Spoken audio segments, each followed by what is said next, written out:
Have you ever experienced something so challenging, terrifying, and devastating that you've wanted nothing but to run away?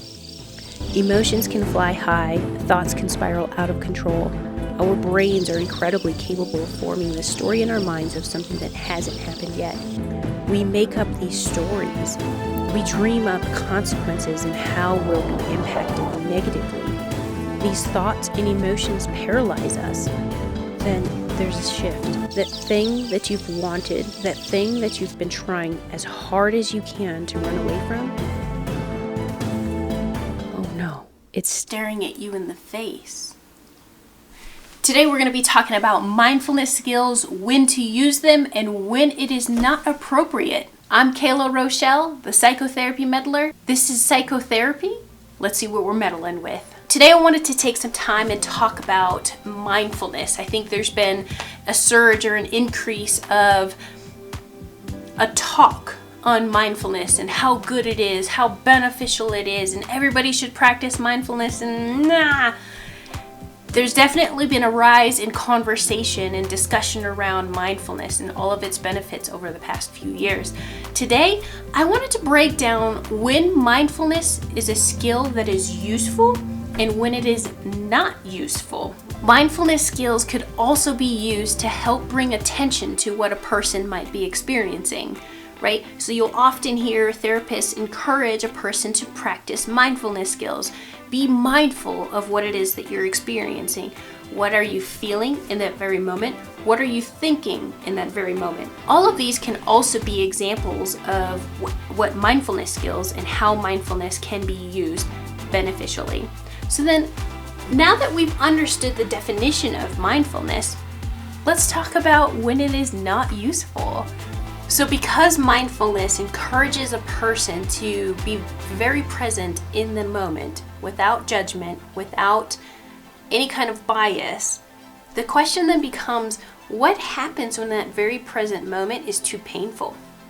What happens when the very present moment is too overwhelming and a person does not have skills to deal with that overwhelm?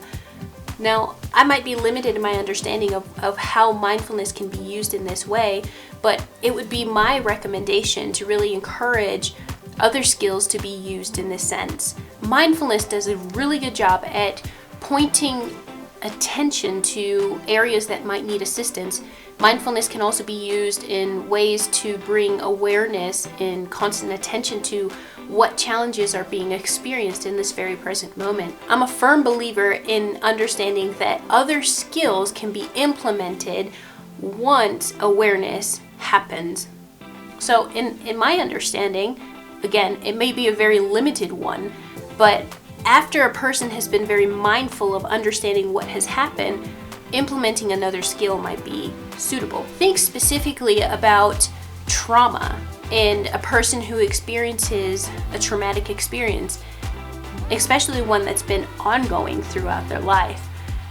This kind of a person might not have this skill set, or it might be, as I mentioned earlier, too overwhelming for a person to be non-judgmentally present in this very moment without having any kind of skill set in place. Memories and thoughts can trigger physiological responses that are very real. Think about our fight, flight, freeze response, right? In the amygdala, our brains possess capabilities of signaling to the rest of our body that we need a different kind of strategy. Think about when our attention and awareness arises to a certain kind of threat. Our blood pressure begins to increase. Our bodies naturally start to pump blood to the rest of our body. This is our body's attempt to recognize that there's a threat, circulate more oxygen through our body, and allow for our brains even to make more decisions on the fly. There's nothing wrong with this kind of response, except when it starts to happen consistently and over time. What this relates to is the stress hormone, cortisol. Many people are very familiar with this. Cortisol can lead to different kinds of health conditions. Cortisol being flooded throughout the body over the course of a long period of time maybe even a lifetime, can produce medically detrimental situations to the body. Trauma triggers can be extremely overwhelming, especially when a person does not have skills to maintain dual attention, keeping presence in this very moment, as well as an understanding distance from the trauma that happened in the past. So in this example, when a person does not have the skills to deal with these kinds of spiked emotions, practicing mindfulness skills might not be suitable for this kind of a person. So what do we do instead? Mindfulness skills are also very beneficial to really understanding attunement to what is happening internally. When we begin to exhibit internal experiences, these kinds of mindfulness skills essentially serves as cues for what a person can implement instead. This could mean distraction skills, keeping in mind that distraction skills are only short term and they help for in the moment. Distraction skills such as listening to music, taking a nap, going for a walk. These are often very common strategies that therapists try to teach people, particularly younger individuals, because abstract thinking is not fully developed. Other kind of coping skills could include cognitive skills, emotion regulation skills, building awareness, using reasoning skills that apply to various types of theories like attachment, behavioral reward systems, or so on and so forth. When mindfulness is coupled with acceptance skills, you stand a good chance at decreasing negative mental health symptoms, particularly stress, depression, and loneliness. I think one of the common misconceptions about mindfulness is that yes, we've practically been beaten over the heads in understanding that mindfulness has a lot of benefits. I think the main point that I want for you to take away from today's lesson is when painful emotions, thoughts, and behaviors can become too painful and a person does not have the skills to deal with that pain or feelings of overwhelm, you're only creating more damage than good.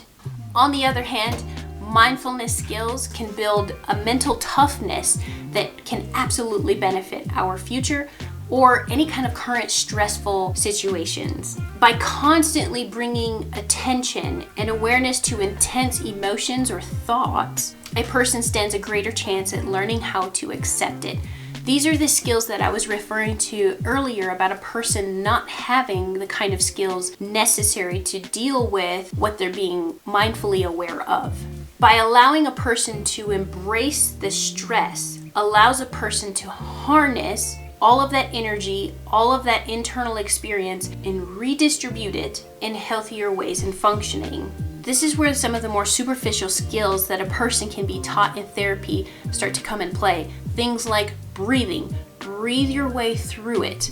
Or, for example, you've probably been taught square breathing.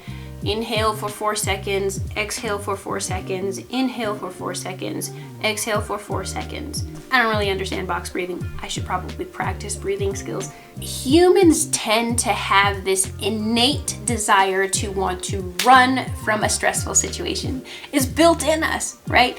Hence the opening scene. Maybe you felt that way. Maybe you felt so discouraged, so worried, so strongly uncomfortable in a situation that all you wanted to do is run. That's a human tendency, and there's no shame in your game, except if you've been living that way for 50 plus years. I'm gonna have a lot of hate in the comment section, aren't I? I'll stop while I'm ahead. It's through this stage of avoidance that we start to fight with what we imagine will happen. When we start to avoid a situation, what we're really doing is cognitively developing this story of what we think might happen. So it becomes a war with the mind. All the while, we're fighting against something that's not realistic or something that's not really happening. You're imagining your fear. You're imagining some of the stress. This is what mindfulness draws attention to. Only mindfulness doesn't really teach you how to deal with some of those thoughts. I'm a firm believer that incorporating cognitive skills where there is cognitive distortions are more applicable, or applying emotion regulation skills when emotions can decompensate. A regular practice of mindfulness, however, will rewire the brain to be less prone to overreacting to stress. I want to say that again because I think that's a really good point. Regular practice of mindfulness will rewire the brain to be less prone to overreacting in the time of stress. Pretty remarkable stuff.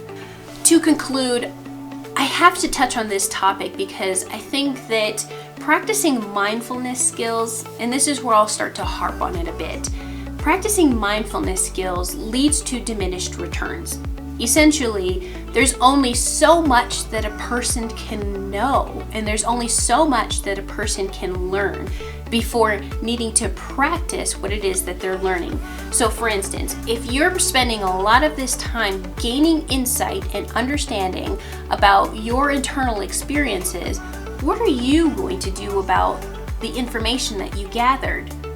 At some point, you gain information, and all of a sudden you plateau. A lot of that education and information that you've been absorbing will only produce so much change or benefit, meaning it can only take you so far before you actually have to get up and do something with what you've learned and with what you've obtained. You have to do something with that information that you are absorbing. I hope today's lesson was helpful for you. If you're getting benefit out of this channel, go ahead and leave a like. Be sure to subscribe. It helps support the channel without you having to pay a dime. In the next video, we'll be talking about ways to manage intense emotion.